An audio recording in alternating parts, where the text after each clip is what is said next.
Good afternoon, ladies and gentlemen. Today's honorees are Hazel and Doug Medville.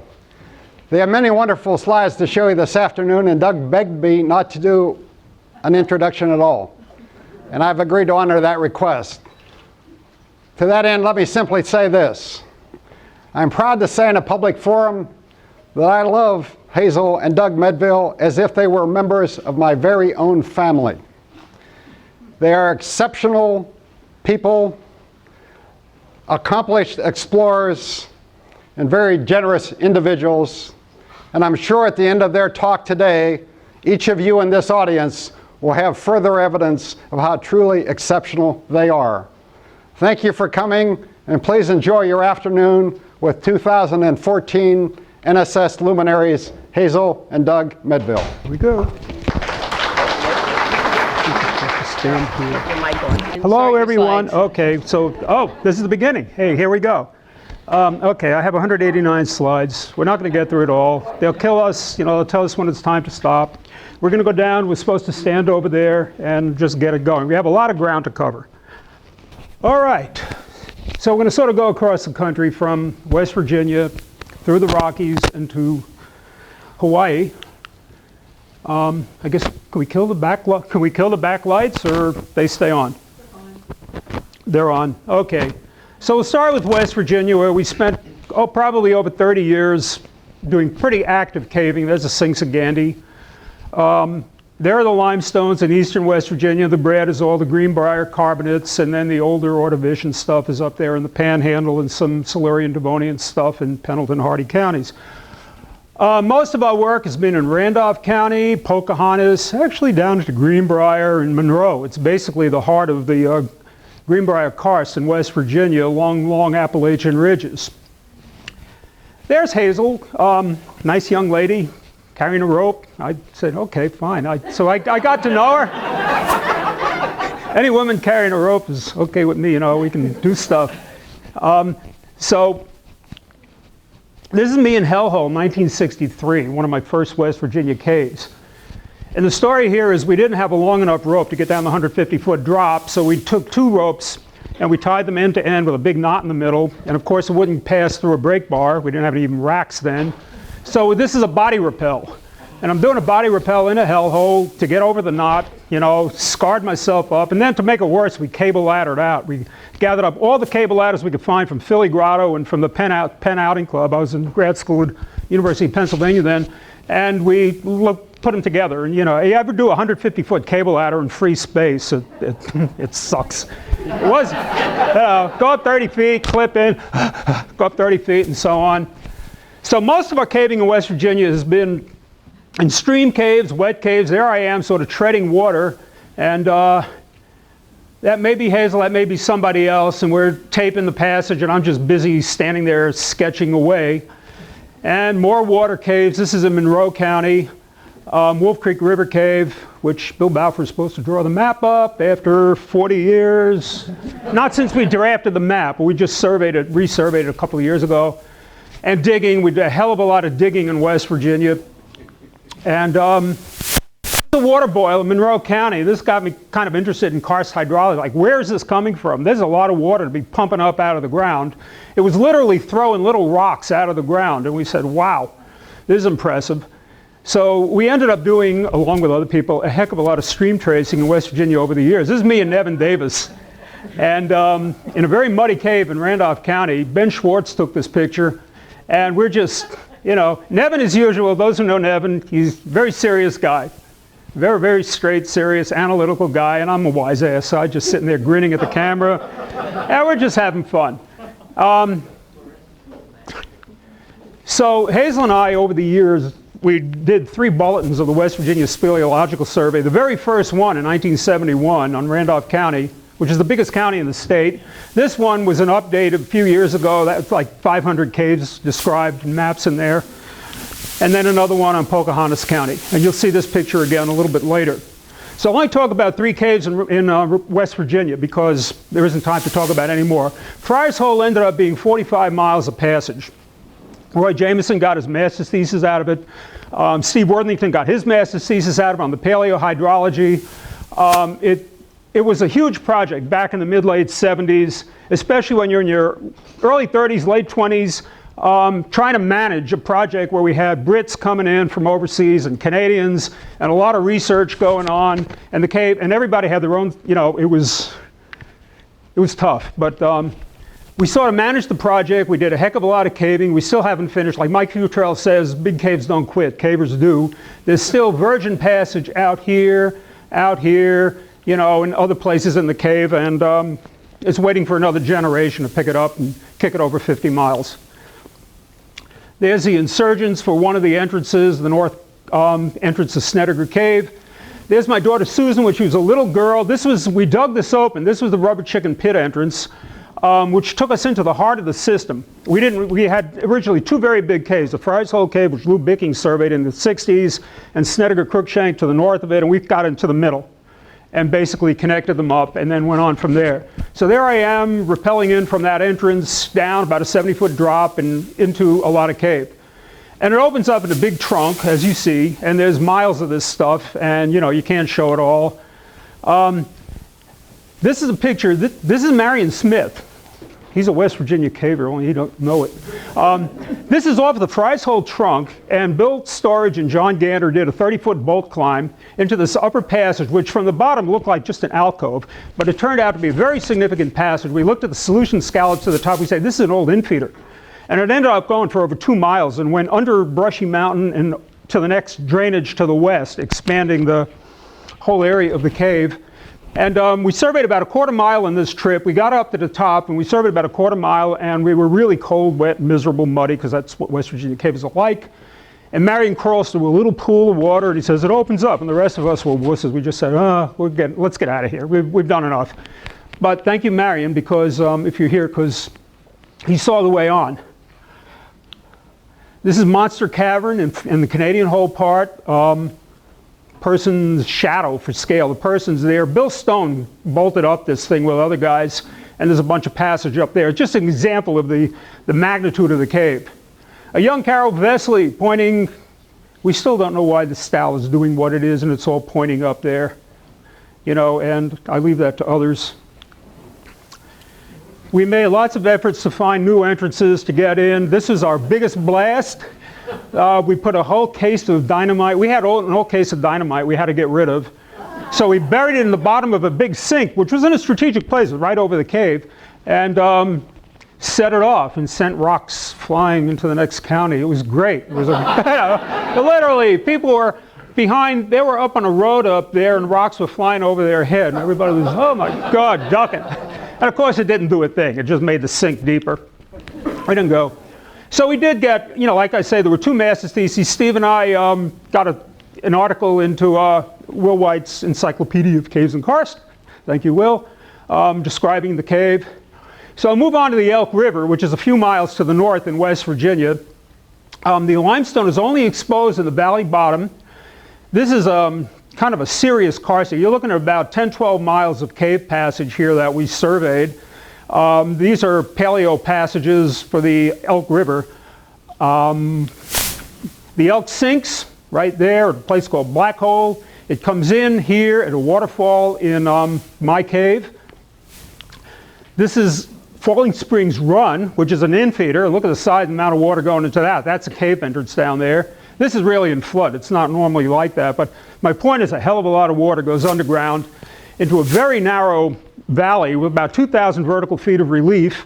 Once the Elk River sinks, it stays bone dry for about 5 miles. There's a young Andrea, at the time Dukoski, now Futrell, standing as a model. Andrea, you were in high school? Whatever, at the time. We've been doing this for a long time, so is Andrea. So the elk is bone dry.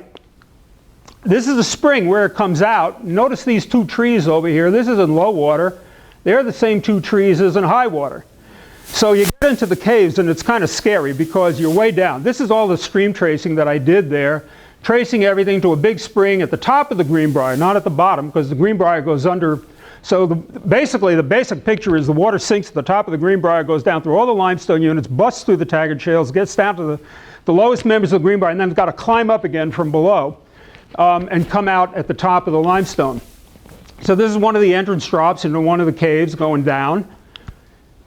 This is me helping Roberta Swicegood out of a mud hole. I mean, the caves are very muddy. I mean, this is where the water goes. You're 100 to 120 vertical feet below the riverbed, swimming in this kind of stuff. This is the underground Elk River in very low water. I mean, anything higher than this, and you can see the neat solution scallops in the ceiling, and we would love to do some measurements and go, how much water is pumping through here, and what does it take before all these channels underground are filled with water, you know, and the river starts to flow on the surface. So I got one paper out of this, the old NSS Bulletin, and then later on Bill Storage and I did a more detailed analysis, just looking on what's going on in the Elk River Basin in West Virginia.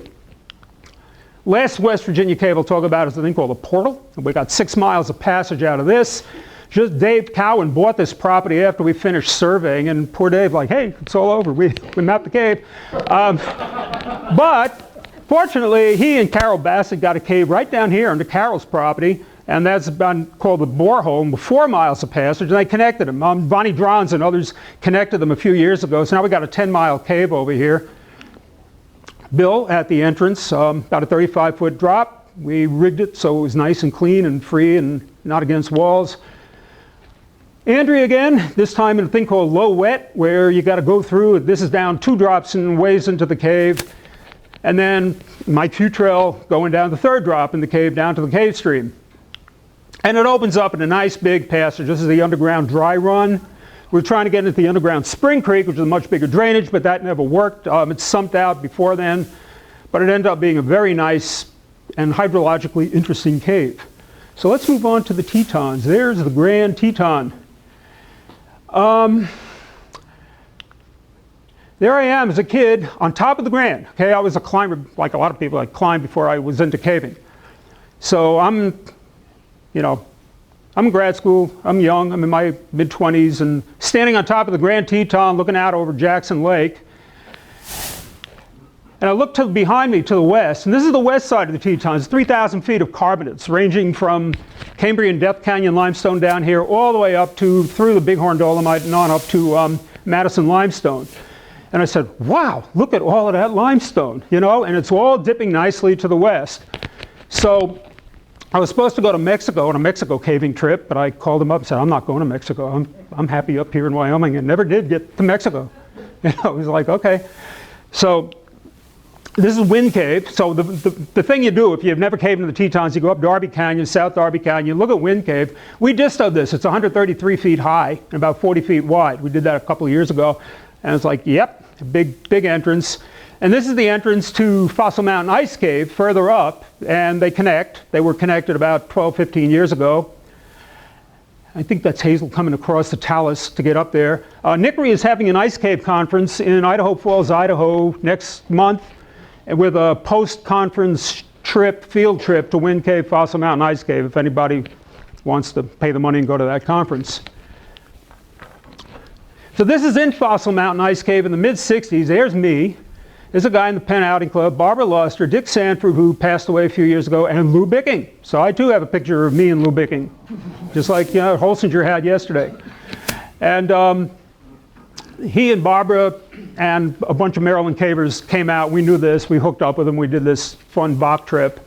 So there I am in Fossil Mountain Ice Cave on another trip, going up one of the ice slopes, looking at some ice crystal, ice needles, really neat stuff. Dave Bonnell has taken a lot of really good pictures in this cave. There's a young Hazel standing in the crystal room of, Fossil Mountain Ice Cave. So this is very nice. We surveyed this in 1978, at least the historic part of Fossil Mountain Ice Cave. Our map has been incorporated into the main cave. There I am on a through trip that I did with Dave and Elizabeth Bonnell and Rick Rigg and a few other people after one of the other Western conventions. So this is a great through trip, like 6 drops, 6 rope drops, and then a climb, a cable ladder. You got to rig it with a little cable ladder at the lower end to get back up and out of the Wind Cave entrance, about a 6 to 8 hour through trip. Vertical wet, typical alpine. So here's Hazel. So a lot of our work in the Tetons was not in Fossil Mountain Ice Cave. It was up on the Teton Shelf and in Teton Canyon. We start down there. You go up these cliffs. There's Hazel with Susan, a tender age, few months old. And, climb, climb, climb. There I am up there with the kid saying, Whew, look, cave, come on, baby, let's, it's hard to cave with a kid, you have a little 3-year-old, 2-year-old, and she learned to walk on spits, Karen. Okay, come to the corner. So there's Hazel giving me what I call the look, like, where the hell are we going, She's like, come on, how much and I think Susan is in that pack, Seriously, she is, she's hidden back there in the pack. Okay, so this is a few years later when Susan was at least old enough to go caving. So there's the three of us in a cave up Darby Canyon, a really nice stream cave. I'm not sure the family is happy. There's Hazel after the cave. She's, like, well, that was a good cave. Yeah, get muddy. And a lot of our work was on the Teton Shelf, which is this, on Cambrian carbonates on the Death Canyon limestone. You're looking right up the dip. And this is a big glaciated valley. Alaska Basin is up there, and the Grand is off to the left a little bit. And here, this is one of my favorite pictures because it has the Tetons in the back, plus nice pits that we dropped out on the shelf, and cavers. And this is how I can't see that. Okay. So here's Ron Simmons going down a pit. And you see how we rig it, tied around either one big guy, like Roswell Jones, or 3 smaller people. That's your tie-off. There's nothing, Occasionally we'd tie off, we'd put in a piton or an anchor or something like that. But the easiest way to do it was just to tie off to people and drop the pits and look. So I was interested in stream tracing, so we did several stream traces out there. This one, the serious part of this is I wanted to understand the karst hydrogeology and where the heck is the water going, because streams sink here and there, and from there to there to an colluviated spring and colluvium down there in Eddington Canyon, 1,600 vertical feet, and this was a little over 2,000 vertical feet, sink to rise. The deepest cave in the United States. All we got to do is get down to it. So here's the fluorescein going in, and there's the fluorescein coming out.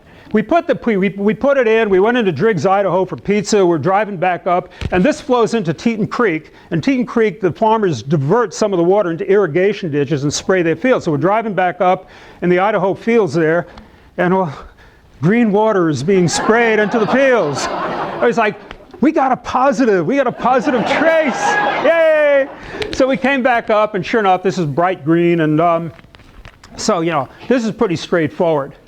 This is the front side of the Tetons. These are big cirque dolines, also in the Death Canyon limestone. There are 4 or 5 of them, all from the Rendezvous Peak aerial tram, where the ski area is going south. You can see water coming down, and that is the entrance to a 200 some odd foot deep cave. So this is Rendezvous Peak Cave, and the next basin over, it's 515 feet deep. When we surveyed it, we said, we got the deepest cave in Wyoming, and we did, until Great X came along and other things that were much deeper. Last year, Matt Covington said to me, on your map, you show a lead going up this way, right this is like a 90-foot drop, and then a 100-something foot drop. It's about 4 drops in a row, but we never went upstream, other than maybe 50, 100 feet, and it continued upstream toward the other basins. We were interested in depth. Let's go down. Let's bust 500, whatever we could do. So that remains to be done. I'm hoping that Matt and the current generation of cavers can get to this stuff. This is Moose Lake. This is another karst basin in the Tetons. So you can see the sinks. So all these streams sink right there, and they sink into a cave called Watergate, because it was 1973 during the Watergate business. And it's a hell of a lot of water. I mean, it was just pouring down. I went down 2 drops in this cave with Bill Stone, and we stopped at the top of a 3rd, and we looked down. It was just a raging maelstrom of water. It's like, we're not getting down this. This is Frank Binney, for those of you who remember Frank. We draped the entrance. We put a big sheet of poly tarp or something, whatever we could find, to sort of hold the water back. He went down, and he gave up too. A few months later, some of the Wyoming cave, okay, I'll get back to that. Now let me tell you that story. Marion Smith, another Marion Smith story. Marion Smith, alpine caver, he's out there. He hooks up with some of the Wyoming cavers. They have a helicopter, and they chop it into that entrance. And so I had to walk 7 miles to get in there on a backpack trip. He walked in 100 feet, he said. I talked about this yesterday. And and they did it. And it turned out, he said, it was the easiest scoop I ever did. Though that last drop that we were afraid to go down, or the water was a 65-foot pit. And then below that, they went down a couple of thousand feet of passage. The suckers, they never surveyed anything. And it's still unsurveyed. So another thing from that. So we wanted to know where the water was. We wanted to do a dye trace here. And we did not want to hike in 7 miles just to get to this thing. So we rented a plane. And we said, we'll bomb the pond. We'll just... So we went up, and we had 3 packages of fluorescein in little paper bags. You know, we sealed them off as best we could. And the first, and this goes up over here. So the pilot had to make a run at this little pond, and then immediately bank hard. So this is kind of, like, what's going on here? Here comes, and what's the angle we're going? What's the angle they're going? So we finally, the first one landed on the shore in the rocks. The second one landed on the rocks. We had 1 left. And the third one worked. You could see the little dye plume there. I said, go back, and there it is. So the first time I've ever done a stream trace from an airplane, and and bombed the insurgents, and it worked. It worked, and the dye, and you laugh, I laugh, but these are a hell of a lot of work, because in order to do these stream traces, you want to know where the water's come out. The Tetons a big range. So we spent a day just putting traps in every stream in the west, under the highway bridges in the western Tetons, the Darby Creek, Fox Creek, Game Creek, Teton Creek, and we did get a positive. At least we know what drainage. It comes out in the Game Creek drainage. And again, we got a paper out of this. And describe, because we did some water chemistry as well as the stream tracing. We try to summarize and document, what's going on out there. Last thing in the Tetons, this is really cool stuff. This is bighorn dolomite pavement, again from a plane. These are big cliff cairn going all the way across. But you also notice these things going up, down, up, down, up, down. What are these? This is what it looks like on the surface. And these are, our interpretation, these are solutionally enlarged glacial striations. Whether they were formed under a glacier, valley glaciation, under the glacier, or subsequent to that, you had initial glacial striations that got bigger and bigger and bigger as water flowed down them. We don't know how old they are. They're Pleistocene, maybe Pinedale, post-Pinedale glaciation. So we studied these. We measured the widths. There's Hazel. We want to know how wide are they, how deep are they. They already have secondary stuff. There's a lot of little, surface carron, little spitz carron and things in them. So they're not nice, smooth furrows up, down. They're up, down with a lot of little secondary things, very fractal. And Keith Goggin and I went around and we measured the orientation of all of these things. Like, they're not just going down the dip. They curve. They change as where the glaciers turn, the orientation of these things turn. And they go for hundreds of feet. I mean, individual ones. And again, we got a paper out of that thing. We gave it an international congress a few years ago talking about this stuff. And Derek Ford said, I never saw that kind of stuff before. Send me your slides. I sent him my slides.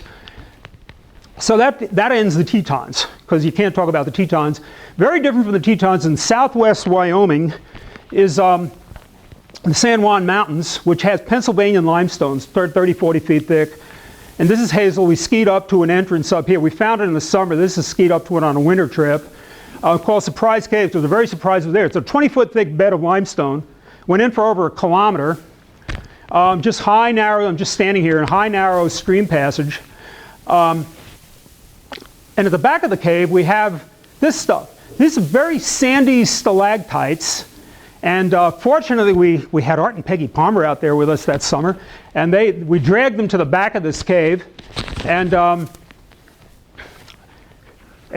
they took samples of this, and they wrote this up, and more work needs to be done with this stuff. It's obviously coming from the Pennsylvania sandstones above, because you're in a little carbonate sandwich here with sandstones above and below you. In one place, Peg looks up and says the ceiling is sandstone and the floor was sandstone, and the cave occupies the whole thickness of the unit. So I think this is kind of amorphous stuff. It's not crystalline, but they can tell you better than I can. There's Donald Davis and the biggest sink in the San Juans. This thing goes down. It's a huge doline. It's the only one that's actually shown any topo map in the San Juans. Insurgents number 2 is fearsome. Mike Frazier went into it feet first, not knowing what was down there, and he's backing in with all the water. And I followed him. There I am. And it goes around a corner and opens up. And this is me in the cave on a survey trip. I am not a happy camper. This is serious heavy-duty alpine. So we traced this. We never did get a positive, even though we knew where some of the springs were.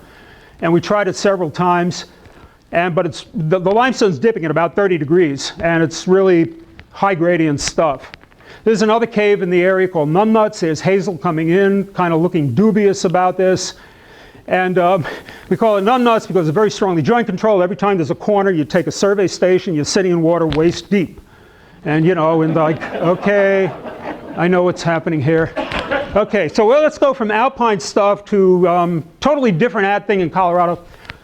Vapor caves and snotites. This is along the Glenwood Canyon Railroad tracks. These are the vapor caves. 123 degrees C, F, not C, F, 120, 52 C. I wouldn't do it then. 52 C. These are really hot caves. There's Barton going in. We got her and John Spear and Norm Pace out there so they could look at the microbial life in there because, and there's Mikey's surveying. These are the dumplings in the floor that are, they're microbial mats floating in the floor. I mean, Pace thought they were really kind of neat, and they got a paper out of it. This is not my field anymore. This is a lousy picture, but that's a snotite. Donald and I walked to the end of one of the passages, and we see this little white thing on the wall going boing, boing, boing, back and forth. We said, hey, we got a snotite in a Colorado cave. Cool. Hot. This is a mine in Colorado at 11,000 feet that Hazel and I went into because it was in a little limestone bed. There's Hazel in the mine, smiling. I was interested in these curved railroad tracks going in. But the mine is in limestone and it intersects a solution pocket. And Hazel says, look at this. And she's looking at this thing and this thing. And these are snotites. I mean, we have them at 11,000 feet. And the ambient temperature is like 4 degrees C. Of course, we got Barton in there also, and John Spear. Barton snipped these.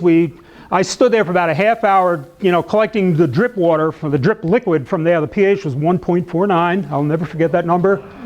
And on a trip there last fall with Spear and his grad student, they found some more of this stuff. They got a pH of 1. And she snipped them. And these are my hands, and I'm taking a, you know, measuring, you know, I'm measuring, just for a half hour, stand there with a little test tube and let the drip water go in. The pH is 1.5, which is pretty, you know, pretty cool. And and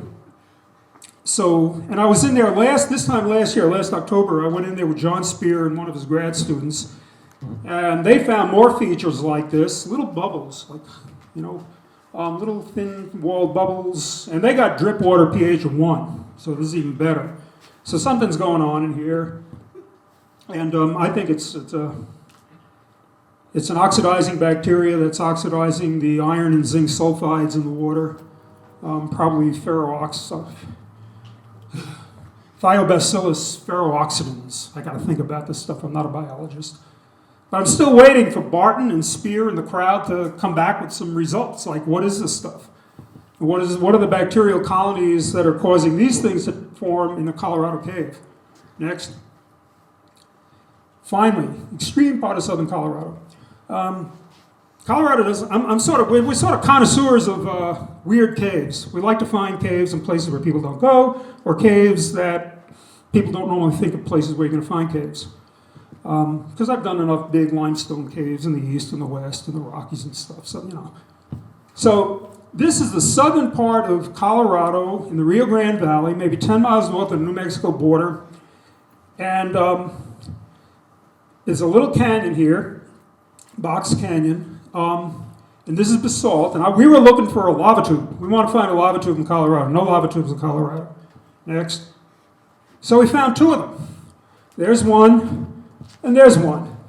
And they come from up here. Behind this, there's a small shield volcano called Volcano de la Culebra in Culebra County. And I did my research. Nobody had ever looked at these or dated them. Like, how old are these things? And this is in the Teos Plateau volcanic area. Next. So we went in. There's Vi Schweiger, used to be in Front Range Grotto. Now she and Ted Lappin live down in New Mexico. They joined us. This is the entrance. There I am in the cave, sort of arched ceiling, looks like a lava tube. Maybe it is, maybe it isn't. I just call it volcanic caves. Next. Ted and I tried digging in the back, but it was exceedingly dusty because all the animals go in there and there's a lot of thorny mid and it was miserable. So we're wearing masks to protect us. It was pretty hopeless. Next. So I took some samples of rock from the back of the cave, whacked them out, good bedrock from the walls of the cave, and sent it down to the New Mexico Geochronology Research Lab in Socorro. And they came back, it took about 6 months because they have a huge backlog. And they say, discussion, this stuff is 5 million years old. What? 5 million plus or minus 0.08 in the eruption age of Medville 1. They named the sample after me. Ooh. You know, and it's well behaved. So it was a nice clean sample, it wasn't contaminated. So not only do we have a couple of admittedly dinky little lava tubes in southern Colorado in the Rio Grande Valley, but they're 5 million years old, maybe the oldest lava tubes in the country, who knows. That was really neat, I like that. It took 6 to 7 months to get those results. Next. And finally, the current passion, the heck with lava, the heck with limestone, a dirt cave, soil piping caves in northern New Mexico, like there, all over the place. Next, I'll try to run through this fast. There's Four Corners, Shiprock, Mesa Verde, Farmington. This yellow area is where we're caving. It's about a 60 square mile area. Next, with entrances like that in it. It's a canyon 400 feet deep, 400 to 450 vertical feet down. Next, full of entrances and full of caves. And you just go up these dry washes and you see an entrance. And you notice this is a pretty good solid sandstone ceiling. These are not crumbly, crappy little dirt caves. Next. And this is what it's like inside that cave. It's Bob Richards, who lives in Cortez, Colorado, and Carrie Leslie. And, you know, our first shot in this cave was like 170 feet with a disto. 107? What? In a dirt cave? Well, we were walking, and it was a great cave. Next, we got a few hundred feet out of it. Bob climbing up, looking at some of the orange mineralization. Next. Carol saying, let's go caving. Next. Our vertical techniques are a little weird because we're going in from the bottom and going up, and the caves are full of little climbs, and you can't just put in pitons or stuff like that, or bolts, because it's claystone, sandstone, soft stuff. So we build little ladders, and so there's Bob Richards and me and Vi a couple of years ago. Next. And for some of them, we have bigger ladders. There's a 20-foot extension ladder. Just walking up to the cave, into the cave. Next. And this is one of the caves. We got 700 feet out of this one. It's a really nice cave with a bunch of climbs. And so Bob is going up. I'm just standing there holding the ladder up. And you get these little pour-offs. And what you can't see here is you get claystone, sandstone. And every time the sandstone, there's a little, cuts through, and it goes straight down. And you get these back-cut pour-offs, and it's way overhung. And the only way up is an extension ladder. Next. Or we put in angle iron. I made up these pieces of angle iron. That's me sitting on top of a steep slope. And to get up some of these, just whack it into the dirt, into the clay. Hope it holds, and up you go. Next. Or you do the old rigging thing and putting the angle iron here. And we're rigging a pit. There's about a 30-foot pit right over there. Next. And this is one of the caves, Majestic Canyon. This one is 155 vertical feet from bottom to top. And just goes right up. Next. So there's Hazel sketching, walking through the cave. Next. And there's Ted with the disto and Vi looking up and Hazel sketching. Next. And here we are climbing. It gets pretty steep. Vi is reading the Suntos. Hazel sketching. Next. And we have over 2 miles of passage surveyed in these caves. We have over 100 caves. And we're not done. There's a lot more down there. It's just kind of a fun, different way to go caving, different stuff. Okay, finally, Hawaii. How are we doing? Yeah. Okay, let's hurry. Next. Hawaii. We've been going to Hawaii for 24 years, maybe once, twice a year for get together with other cavers, just like some people go to Belize, some people go to China, some people go to Mexico. This is our out of CONUS, not foreign country, but out of the CONUS area. So here's the big island of Hawaii. Huge lava flows. Next. Huala lies an 8,000-foot volcano. There's Mauna Loa in the back. Next. And this is, you're looking at 109 miles of surveyed cave. I know, because I have all the data in my computer. And all of these are caves. And this, for scale, that's a 2-mile long runway that the runway for the airport, for the Kona airport on the west side of Hawaii, you know, and there's several miles of cave, and it just goes on and on. It goes way up the mountain. Next. We have 5 caves in West Hawaii that are over 1,000 feet deep. I mean, people don't like deep with the lava tubes. Vertical extent, high point to low point. So, I mean, this one we've surveyed, Hazel and I have surveyed most of this, 1,800 vertical feet. This one, 1,650, about the same depth as Lech. And then 3 more. This is basically a Peter and Ann Bosted project, and this is Eastern Cavers, and a bunch of us have done Ambigua. And they're going to be more like it. You know, we'll get a 2,000 footer sooner or later. It's only a matter of time. Next. So you fly into the airport. There's the airport. There's the runway. And this is the main coastal highway. And you see this, and you say, you know, caves, entrances, what's down there? That was my reaction, like in 1989 or 90 or something when I started caving there. Next. And so this is sort of what caving. I'm not going to go through 94 friggin' miles of cave. That's crazy. But just some samples. Okay, so you got a lot of grass, fountain grass, which is miserable stuff. It's waist to chest high in places, and you got to fight your way through it. Next. And a lot of lava you got to get over. Hazel with her walking poles. Next. But the entrances are big. It's rewarding. Next. And some of the entrances are really small. I mean, this is way out in the grass, a diddly little entrance. You can't see it on Google Earth. As soon as you get out of these things, you GPS it so you know where it is. Next. And that's what I'm doing. I'm GPSing an entrance. You just got to keep going. Next. And this is what 2 weeks of caving in Hawaii does to your boots. If you're on that stuff a lot, you know, you bring out your oldest gear and you leave it behind. You go home less than you come out with. Next. Okay, wildlife. There's wildlife. There's donkeys, which surround the entrances. Pigs, gotta look out for pigs. This is Molly. She's a friendly pig. I wouldn't get too near to a wild pig. This was somebody's pet pig. Next. Nene, the Hawaiian goose, the state bird. Next. And the bane of our existence is goats. Goats get into all the entrances. They poop, they die, they stink up the caves. There are big herds of them. You know, you go to an entrance and you hear them down there, you throw a rock in and the whole, like it explodes, like 25, 30 goats pour out of an entrance like this. You know, I'm serious. You know, like they're just coming up because we're approaching. Next. There's a dead goat in a cave. Okay? There's the back leg, the horn, the mouth, you know, and they stink. And when they stink, they attract flies. Next. So this is one cave we're in, and Hazel and I got attacked by flies. We just escaped. We came back a few days later with another couple. And meanwhile, Hazel made these netting for our heads to avoid, so they fly in your nose, any orifice, your eyes, your ears. As soon as you turn out your carbide lamp or your electric light, they go away.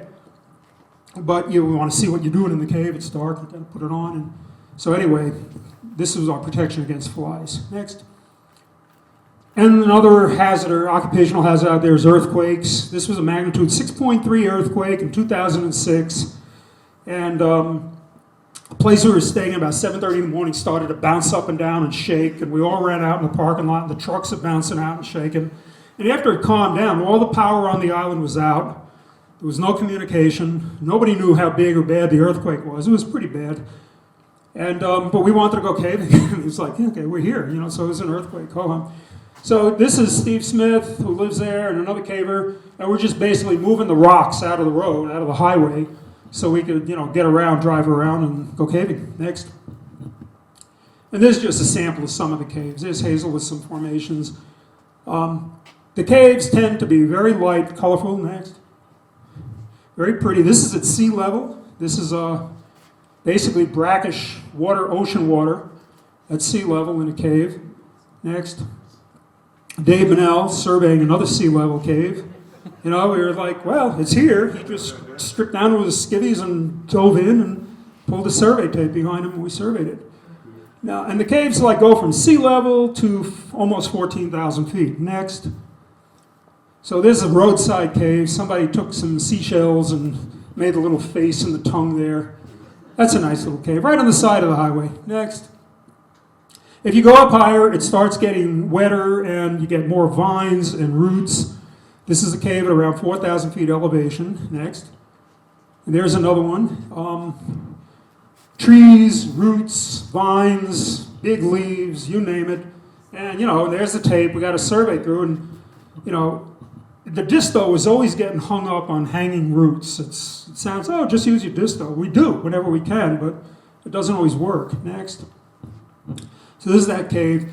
All this golden stuff is microbial stuff that Diana Northup from University of New Mexico has been studying. We had her in there a couple of years ago, and she scraped and scraped and scraped a whole bunch of microbes off of the cave walls. Next. And this is Hazel.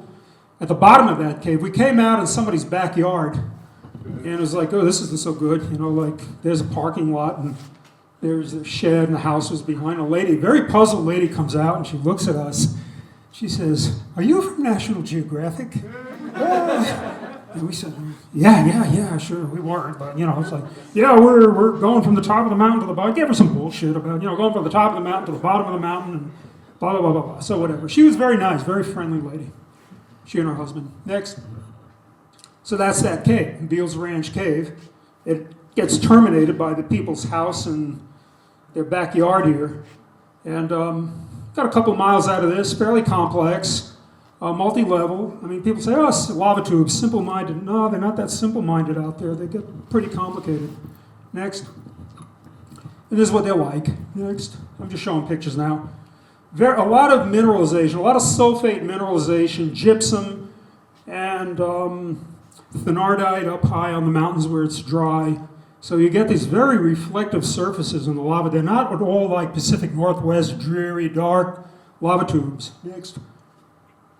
So this is a cave we just surveyed a couple of years ago. This is me and Bob Richards, and it's a humongous cave. It was just a couple of miles, a big trunk like this, so a lot of fun to survey. Next. Okay, Judy Davis from Virginia. With a lot of the caves have walls. They've been used by Hawaiians. Sometimes you get into virgin cave, but a lot of times it's not virgin, and it's like, the native Hawaiians have been here. We see rock rings and stepping stone trails and big massive walls. Next. And surveying in the roots. Next. Go on. Crawling, it's not always big walking paths. It may be very decorated and pretty, but you do have a bunch of crawling. Next. Hazel squeezing through some little thing. We're a couple of thousand feet into that cave. We saw the survey stuff. I don't know if you can go back. There was blue flagging that survey station there. We knew if we got to that, we'd be out in about 5 minutes instead of like an hour and a half. And being lazy, we fought our way through and got out. Next. This one has 3.5 miles of passage. From there to there are no entrances, no daylight, no nothing. You're over 8,500 feet from the entrance over there. I mean, this is nothing by, U.S. cave standards, or, we're 30 miles into Fort Stanton or something like that. I know, this isn't like that, but still, for a lava tube, to go 1.5 miles in a lava tube without a speck of daylight is pretty neat. Next. And that's because the entrance is a pit and it's about 30 feet below the surface. So we're rigging it. Next. And going in. Next. And we got to the bottom, this 30-foot drop. I did this with Dave Bonnell and Ted Lappin, and we thought immediately, oh no, we got this enormous lava bowl right in the middle of the passage, but we were able to crawl under it. Next. And just take off, surveying as we went. Next. Okay, next. Typical passage. This was a side passage. One of my caving buddies, Nevin Davis from Virginia, knew about the side passage in the cave. We thought it'd be an alcove. Well, it wasn't. It just went perpendicular to the rest of the cave and went for over 1 mile. So we're just running down this, surveying as fast as we could. Next. And this is sort of the end of our survey day, which still wasn't at the end of the passage. You can see we're all beat up. I mean, this is what you wear out there. Your pants get torn up. You just throw duct tape on it. This guy had a broken arm, but he was surveying. It was like, okay, it's getting to be night. We've been in for about 8-9 hours. Take out a bunch of flagging tape, wrap it around a rock, mark it, let's get the hell out of here, which is what we did. Next. Puhinai Dust Cave, another one we surveyed in the last 2 years. Ted and Vi, next. is a great cave until you get to the bottom of the cave where you get a mud sump and it gets absolutely filthy. Next. And this is what we look like, you know, at the end of the trip. Ted took this picture. We're all dirty but happy because we finished the survey. Next. Another paper. Next. We try to document what we're doing. That's why I keep showing these papers. Here's Mauna Loa. This is sort of the end. I'll try to wrap it. Mauna Loa is the world's biggest mountain. There's snow on it. Next. It's a, you know, here's 37 miles of cave scattered all over the place. Next. And the only way up here is one road. This one road goes for miles and miles and miles, 17 miles, to an observatory at 11,000 feet. This is a NOAA atmospheric observatory. This is where they take the CO, because the air is so pure and clean out here, this is where they take the CO2 measurements that you see when they talk about, oh, CO2 has gotten up to 400 parts per million or whatever, it's going up. This is where they do it. Next. And this is what you look, so this is an airplane ride Benell and I took. And you know, entrance, we haven't been to these. We haven't been to these. This is just too much. Next. So this is what it's like hiking out there. It's big, it's open, it's barren. Next. But huge entrances. This is Hazel, the top of one entrance. Next. And she's, you know, we dropped a survey. It has about 50 feet to the bottom, which we went down, you know, surveyed. Next. Typical, you know, some of these are hidden by and you fight your way over this, and here's a pit. You know, and just hanging there. Next. So everything got to get rigged, and we bring out lots of pitons, we bring out lots of chocks, and this is Benell, you know, tying off, just whack them in, whack the pins in or whatever. Next. This is at 11,000 feet, and it was cold, and it was foggy, and it was miserable, but we did it again. Next. Typical pictures, just beautiful caving up there. Once you get underground, maybe barren on the surface, but in the caves, it's like, ooh, this is so nice. Next. Next.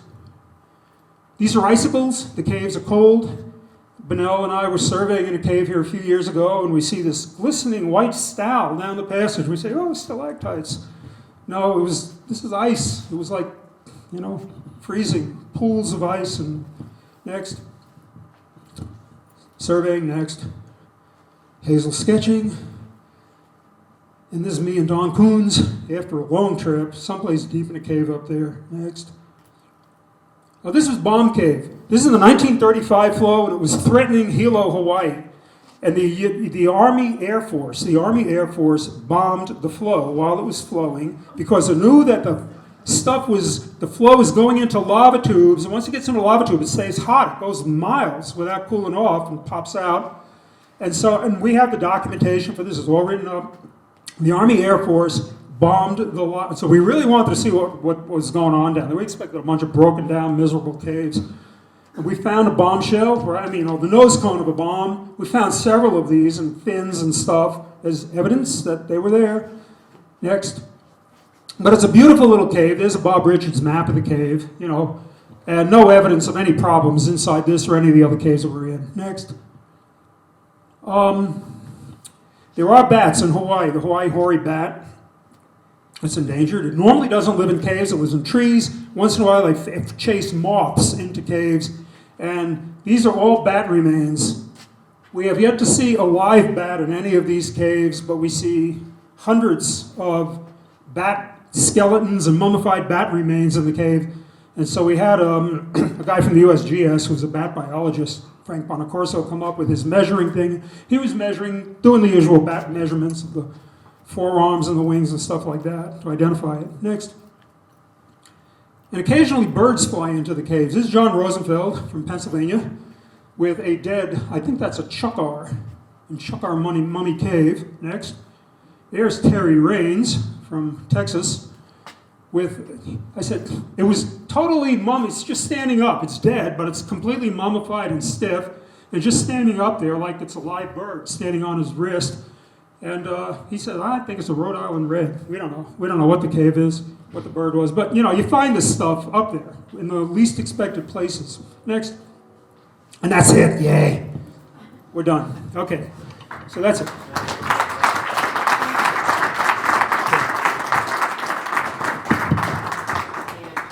And I wanted to go camping without having to babysit. So I joined the cavers for camping because my next youngest brother had started caving via rock climbing, and rock county.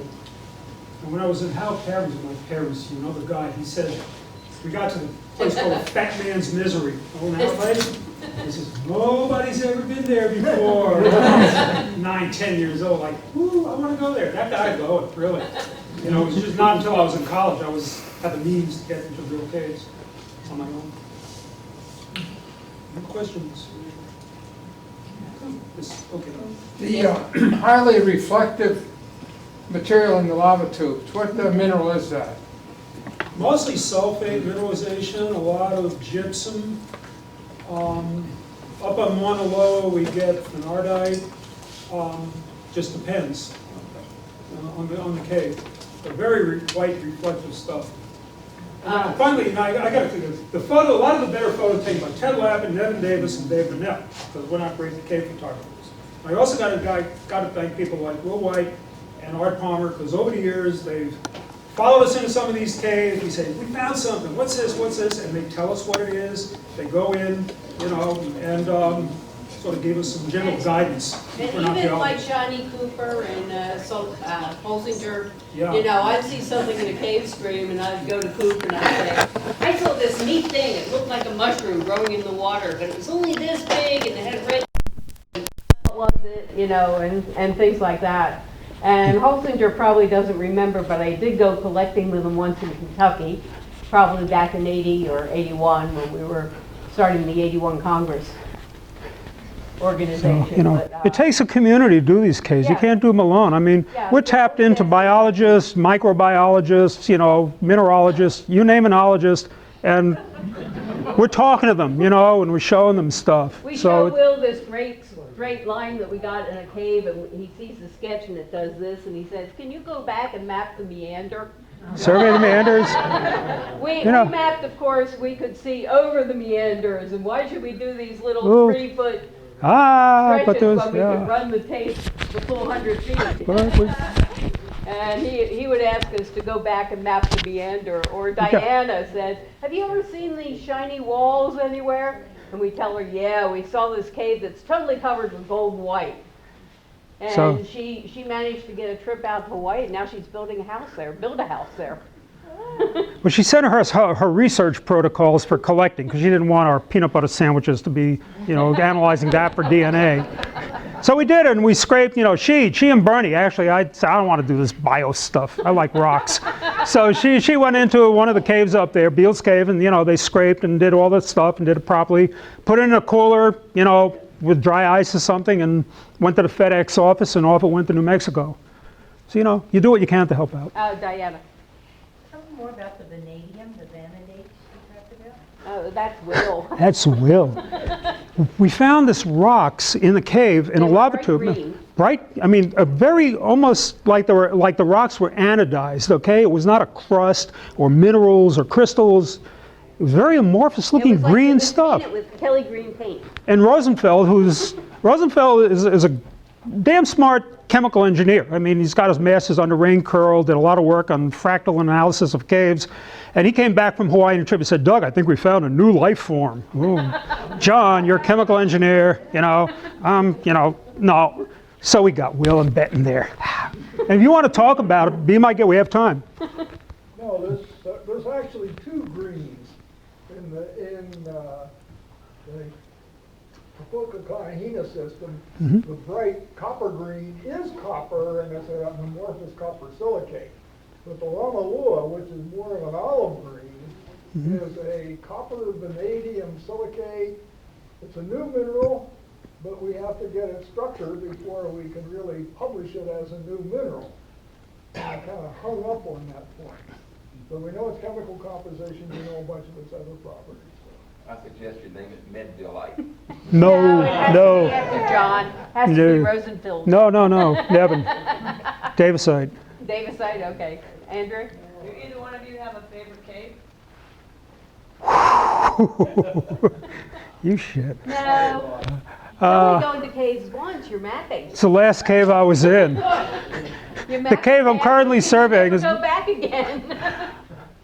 nah, So is that lady still waiting for that picture of her backyard in National Geographic magazine? Yes, she is.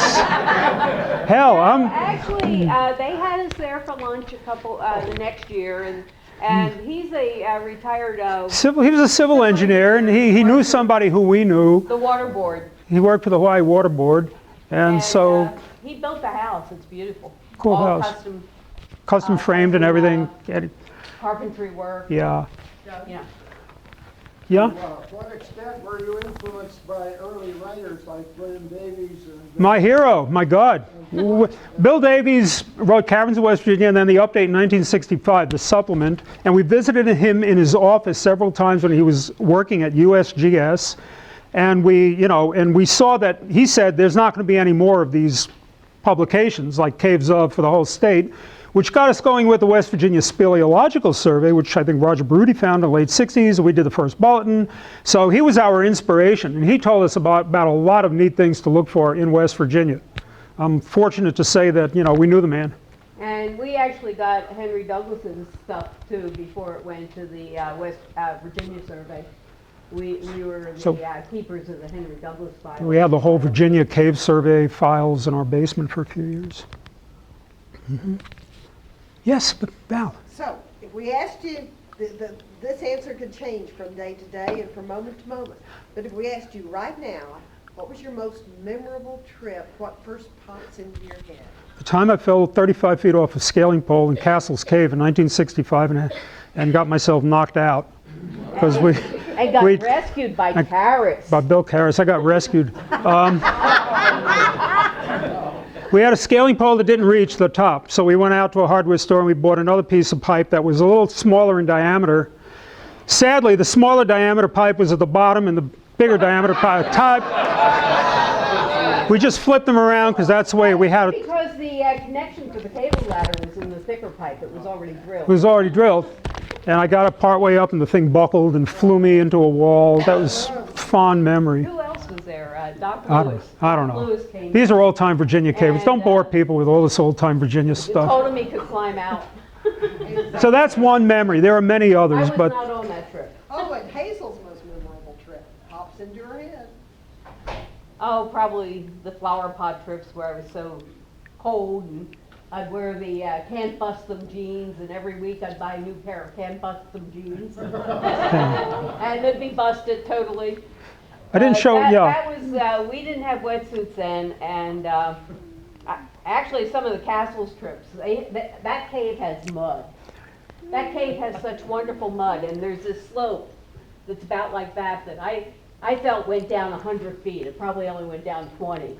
And you had to walk on this little ledge of footprints that these big guys, of course, put in. And you make a wrong step and you go right down into the water. You crawl yourself up and you have to do it again. And the other exciting one was the first time I carried tanks was for Rick Rigg. Penn Aqua. Penn Aqua Cave back in, what was that, 68 probably? Something like that. And I bought the wetsuit, or the dry suit there. We didn't have wetsuits then. We had old gum rubber dry I suits. bought my dry suit. I didn't have one, so I wasn't going to be able to go in the cave, and I bought it. And they gave me the weights. Mind you, I weighed 120 pounds. At the time. And Rick probably weighed close to 200. And they gave me his weights to carry. And the entrance is a slot.